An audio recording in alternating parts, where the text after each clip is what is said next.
Howdy, y'all. Welcome back to the Grace Prep Podcast. My name is Joshua Young. I'm Hattie Lord. And I'm Rusty Brockman. Thank you so much for coming on the podcast. We are so excited to have you. Appreciate the invitation. Yes, Thank you very much. Before we get started, let's have a quick word from our sponsor. If you love sipping on a good coffee under a disco ball in an upbeat atmosphere, Two Rivers is your new place. Located down the road from New Braunfels High School, pop in to experience the vibes and taste some of the best coffee in Texas. In a world full of fast and convenient coffee, Two Rivers is set apart by their unwavering dedication to quality. Two Rivers sets the bar high with their scratch kitchen and use of high-quality, real ingredient homemade syrups that show their commitment to the craft. Grab a cup, meet a friend, have a study session, enjoy the vibes. Two Rivers Coffee is more than just a coffee shop. It's an experience. All right. Well, Mr. Brockman, can you just tell us a little bit about your life? Give us a brief overview. Sure. Brief, yes. But I do want to say Two Rivers Coffee is really, go. although I don't have the coffee, I have the tea. There used to be a song, Let's really? have another cup of coffee, let's have another cup of tea. Anyway, Two Rivers Coffee. Yes, born in 1950 in Terre Haute, Indiana. Folks moved to Texas when I was 2 in 1952. Grew up in Baytown, Texas, same place David Pryor and his family were growing up, and we all went to the same church together, Redeemer Lutheran Church in Baytown. Graduated from the University of Houston in 1974. Began my coaching and teaching career at that time at an elementary school that I actually got to go to when I was a little kid growing up, and then coaching at the middle school that I actually went to. And during a 10-year period was teaching, coaching in either elementary, middle school, or high school. And then got my mid-management certification to become a principal. And got my first principal's job in Schulenburg, Texas, the Schulenburg Shorthorns. Can you believe an Aggie wanting to be a part of a Shorthorn group? Anyway, so that was my first principal's job. And by golly, the next year, the folks at Comal Independent School District had an opening for an assistant principal at Canyon Middle School. So I applied and got the job and went to work there. And the next year after that, we opened a brand new school on Freiheit Road, 1101, and I became principal that year, and my principal that hired me moved to central office, Roy Leonard's. And so there's a great tie to the Leonard's family with the Brockmans because now my third son of my family, Neil Leonard's, is now the current mayor of New Braunfels, Texas. So he followed me after deciding not to run again last May, a year ago, and he decided that he would run, and so he is our current mayor and doing one heck of a fine job. So anyway, that's as brief as I should be, because I could tell lots of stories, and I don't think everybody wants to hear those. Oh, we definitely Sure do. We definitely do. We definitely do. Well, we'll talk more about what's in the current, not back when the dinosaurs roamed the earth, but when now where you all are growing up in this wonderful place we call home, New Braunfels, Texas. Yes, sir. So. Yes, Wow. I love that your story reflects, like, you got to go back to your elementary school and your middle school, and so first you lived those out, and then you served there, and then you came to New Braunfels and lived in New Braunfels and had a family in New Braunfels, and then you went into service here. Like, what do you think initially inspired you to just have that servant heart? Well, I think it was my mom and dad. First of all, it goes way back 74 years, and my dad serving in the Army in Korea, and then coming home and then moving us to Texas.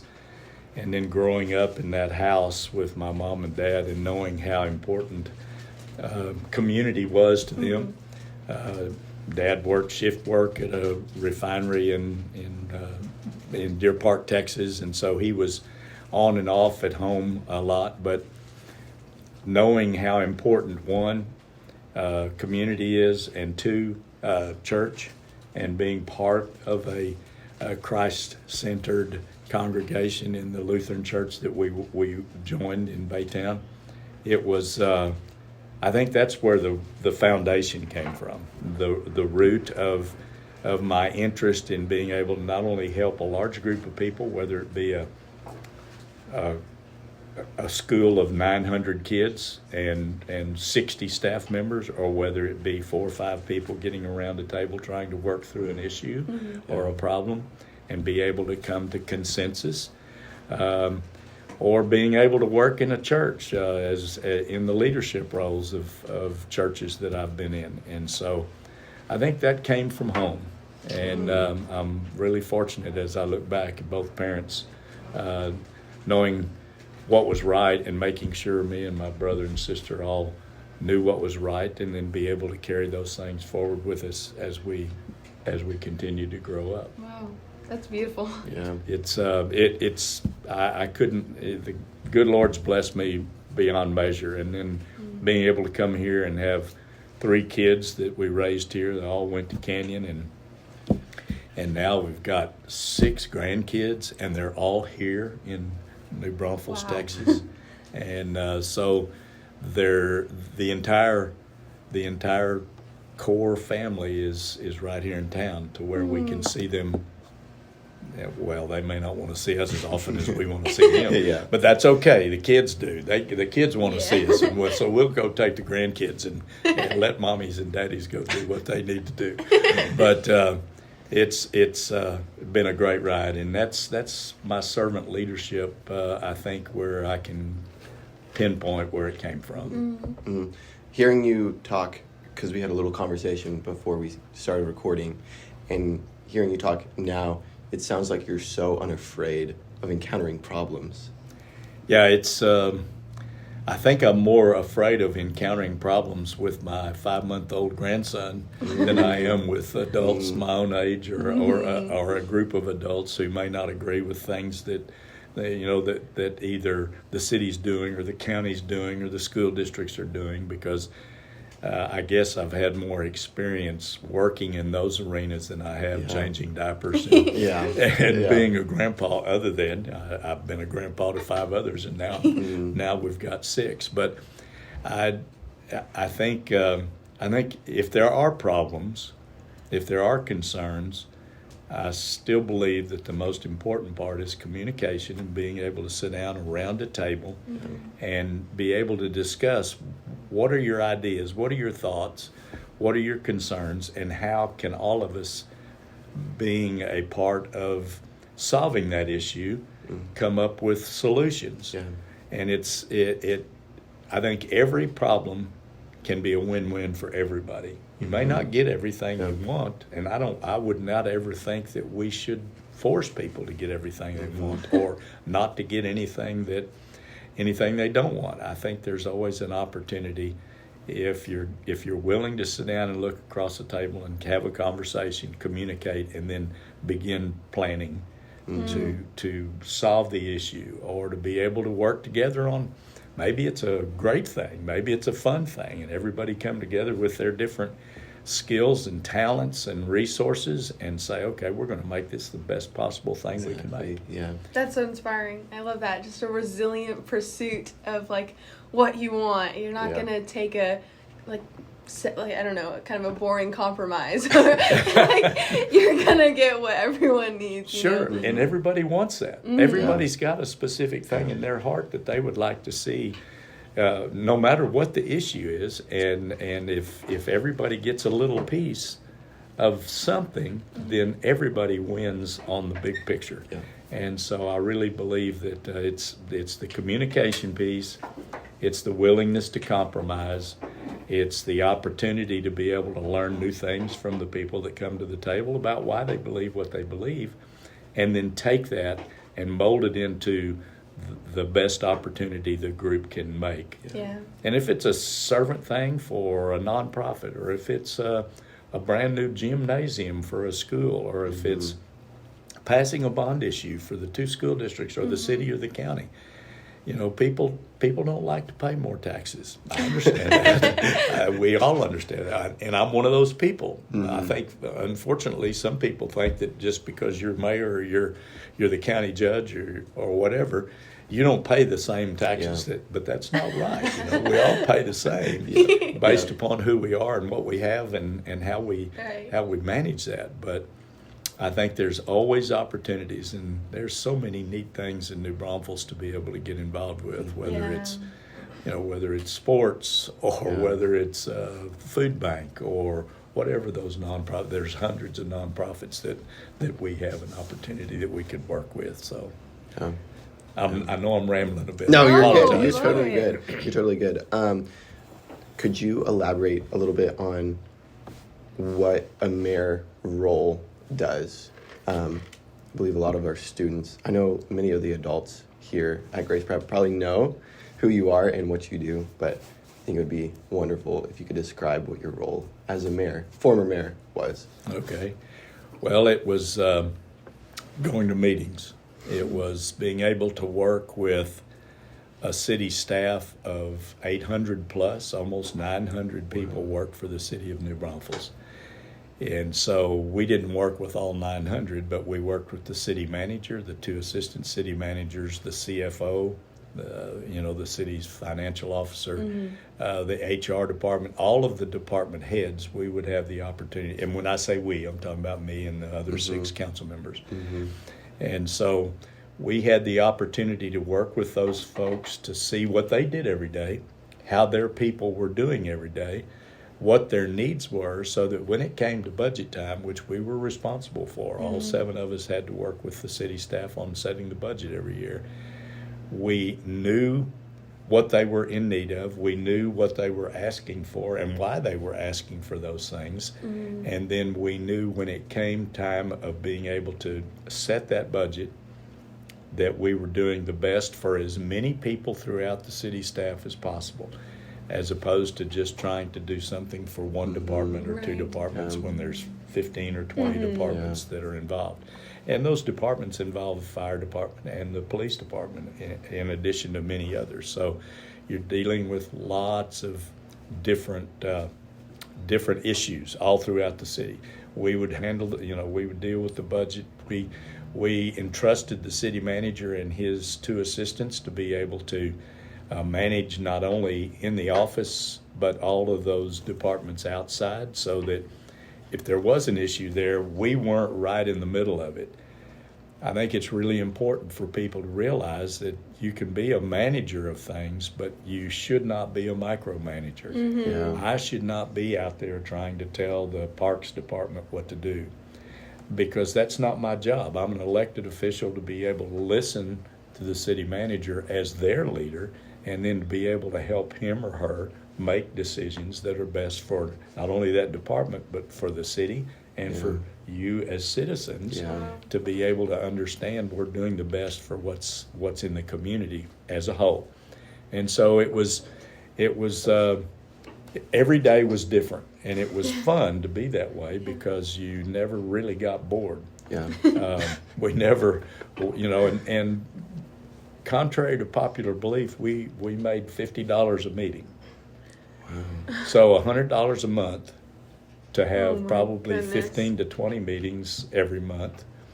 And that $50 a meeting was just for council meetings. So the second and the fourth Mondays were the days that we had official council meeting.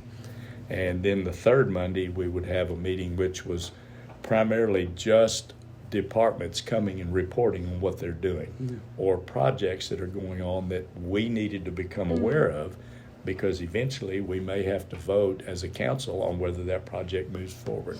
So that is a lot of just complex work, and not a lot of, people don't always recognize you for the good things, and you don't necessarily get paid or paid well. And that's why it's a servant leadership kind of That's opportunity. Amazing. And what inspired you to just work so hard for the city? What about the city? Well, I think we all love New Braunfels. So true. So true. I think the interesting part about our community is that we get to welcome friends and guests to our community 12 months out of the year who may come here for 2 days, may come here for a week, depending on what time of year it is. And they may have been coming here to visit for 5, 10, 20 years. And so they're like our family, really. Yeah. They become part of what New Braunfels is all about, and they become comfortable with coming here. And then the new people, you can always pick the new guests out because they come and they don't know how to get to Schlitterbahn, or they don't know how to get to the grist mill, or whatever location they want to go to. And so you can be there to help them navigate their way around town. But in my heart, it's that servant leadership thing. And I can honestly say that the 6 people I got to serve with, and there were actually a couple more because we had an election or 2 in there while I was on council for 3 years. All of us, to a person, were there because we believed in the community and we wanted to do what was best for the community. I wasn't there to get rich. None of them were there to get rich. Yeah. We were there to do what's best for our citizens and to do what's best for the team that runs the city from the staff perspective. And so I was proud to serve with all of them because they all worked so hard. They committed their time and talents every day. Even though we may not be meeting that day, they were talking to citizens. Yeah. They were receiving calls, emails, having to work through problems or issues with individuals. And it's the same way today with Mayor Leonard's and the 6 council people that are sitting now. It's the same with County Judge Krause and the 4 commissioners. They're there to do what's best for our community. Yes, sir. Yeah. Was there ever a time where just that belief in the city kind of wasn't enough for you, where your job, which is just so strenuous, like it was just too weighing? Yeah, let me just go back and talk about the first year. I signed up to run. Me and the 2 city councilmen that were running, none of us had opponents. And so they canceled the election. Oh, wow. Wow. Which was good for us because we didn't have to spend a bunch of money, or we didn't have to spend a bunch of time doing things, campaigning. Yeah. But there are people out there who see that as being not fair. Because we didn't have to run.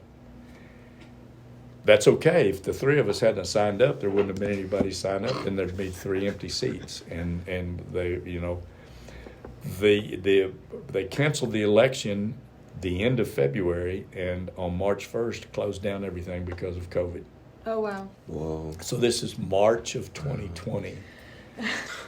We did not have a face-to-face meeting with that council, and we were not sworn in until the end of May, but we did not have a face-to-face meeting with that council until September. Everything was on Zoom. Wow. And we were trying to manage, along with the staff, what was happening all over Comal County, all over Texas, all over the world, really. And so it was a difficult time for business owners because they didn't understand you telling me to close my doors. Yeah. It was a difficult time for people to have to wear a mask. Yeah. It was a difficult time not to know. We don't know anything about this COVID thing. How do we manage? I mean, yeah, I'll wear a mask and I won't shake your hand. We can't sit this close like we are today. Why can't we do business? Well, you can't do business because of all the reasons we all know, and I think you young people are aware of what all took place during that whole time. Oh, wow. And so it was a difficult challenge that whole first year for all 7 of us because, again, we didn't start meeting in open meetings until September. Once we did start meeting, then people weren't allowed to come into the city council chambers because of needing to keep things separated. And so it was a trying time, and I know that, and I'm not the only one. Plenty of people were dealing with these kinds of things, but what I'm speaking from experience because I remember seeing people in the community really concerned about, I've had to let all my employees go. People are having to go to the food bank to get food. Yeah. They're having to dip into their savings to pay their bills. They're having to, none of that stopped. And then the most heartbreaking thing, I think, as I look back, even though all of it is monumental for everybody, because you have to go back to 1918 even study about something like that happening in America or around the world. But when you think about all of the kiddos that were sitting at home, not able to go to school, not able to enjoy their friends and play and do regular things like students do, and then still be able to learn, although they were learning online, and the teachers were doing fantastic jobs of being able to communicate that information to their kids through this, this media. But it still is not like being at school like you guys are exactly. right now. Yeah. You know that. You know how important it is to come and socialize and learn and be able to exchange ideas face to face. And so that first year was a difficult time. We got over that and finally began to get out of the COVID issues and got businesses back working. And a lot of that was based upon the governor saying this is what you have to do now, and then eventually opening things up and putting people back to work. And so we learned a lot of things. Everybody learned a lot of things about how to deal in difficult times. Now, that doesn't mean that all of it was peaches and cream. We had lots of people coming and not happy with us. I mean, people didn't like the mask. People didn't want to get a COVID shot. People didn't want to have to stay 6 feet apart. They wanted to be able to go float the river. They wanted to be able to go to restaurants. They wanted to do all of those things. And so that first year was tough for all 7 of us and the entire staff. But we got past that, and some of the things that we were able to do for the next 2 years were really very rewarding. We passed another bond issue. We were able to get parks, the trails, bike and hike trails going, to be able to get them in the process of being able to go and build. And so it's, gosh, I could sit and think of any number of things, but everything that I got to do, whether it was a trial and tribulation or whether it was a success, was, for an old man, I learned a lot, and I also gained a lot of experience in being able to appreciate the fact that you still need to sit around a table and be able to talk about things and not just beautiful. Say. Yeah. Wow, what a good lesson. So relational. It's important. It's important for us to have those kinds of relationships. That's cool. It's just like a fortified the belief you already had about how important community is. Right. I don't know. That's a pretty amazing way to start off. We need to be listening to people Exactly. like you guys and girls. We need to, everybody needs to be able to express themselves in a respectful manner, and to be able to sit down and say, how can we work together, as opposed to, like we mentioned earlier, I'm not going to bang the table but it's my way or the highway. Yes, sir. And nothing can get done that's good if you have to either listen to that and tell you, and then it breaks it.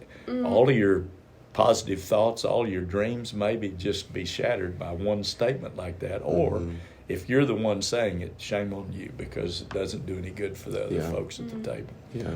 So working together is extremely important, and partnerships, and being able to learn about everything that gets brought my way or your way as you move out into life. I think we have gotten to a point, and when I say we, I'm just talking about humans in general, that if I don't get my way, you're wrong and I'm right, and I'm going to do everything I can to make life miserable for you. And that is not the way Of people, Rusty Brockman. not me, and it's not the way of human nature in general. It should be, nor if I can't imagine, and I don't know of any Christian that I've ever known that would come into a situation and say, you're wrong and I'm right because you don't believe the way I believe. Yeah. I respect you for how you do believe. Yeah. Love others. Yeah. I think main takeaways: be servant-hearted, be relational with others, and love other people. I think that's so good. Yeah. That's and so good. believe in what you believe in, you know? Sure. Like, believe in the people, believe in community. I like that. Yeah. That's so good. It's important. Yes, sir. And Yes, sir. as the young people you share this with, and then even the older people like me that may get to sit and watch it. It's a part of our being to be able to do those things, no matter what your age, no matter where you are, and then to be able to say, okay, well, we can agree to disagree, but I'm still going to be your friend. I'm not going to hate you. I mean, it's just the way that I think it ought, and it's the way I was raised. It's changed. Yes, sir. It's changed, in the last few years, and I don't know what that reason is, but it's the way it ought to be. Yeah. Especially talking about it today on Good Friday, and being able to go into this Easter weekend. Golly, can you imagine what it would have been like 2,000 plus years ago, walking around and seeing the things that are taking place would have taken place today, and then what happens on Sunday, and what a unbelievable sight all of that would have been. Bad as well as good. So Well, thank you so much for coming on today. Sure. You're most I welcome. loved your takeaways. Those were so good, and they're so applicable to our generation. That is so good. You're exactly right, and I've got kiddos your age. I don't have any kiddos your age. I have grandkids y'all's age.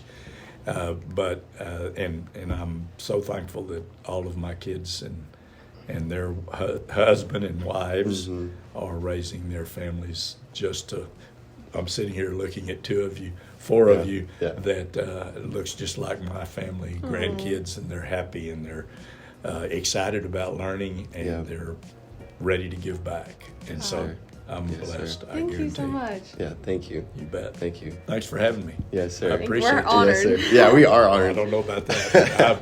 I'm honored to have been here to help out whatever you do, and what you do with this program is simply amazing. And so I wish you all the best as you continue to do this. Thank you. Thank you so much. You bet. All right. All right. Deuces. Deuces.